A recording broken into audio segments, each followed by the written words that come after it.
Hi అండి. Omelette ఎప్పుడు ఒకేలా కాకుండా ఇలా టమాటాతో వేసి చూడండి.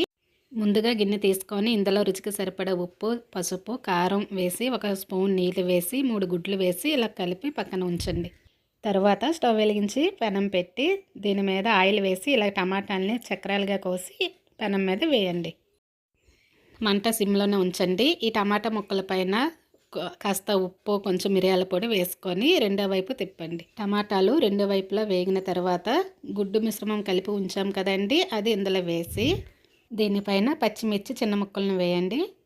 కాస్త ఆయిల్ వేసి మంట సిమ్లోనే ఉంచి మూత పెట్టి ఒక 3 నిమిషాలు ఆమ్లెట్ అనేది వేగనివ్వండి.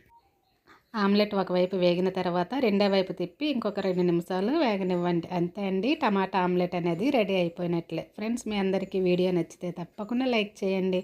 మీ ఫ్రెండ్స్కి, రిలేటివ్స్కి అందరికీ వీడియో షేర్ చేయండి. Thank you for watching. Bye bye.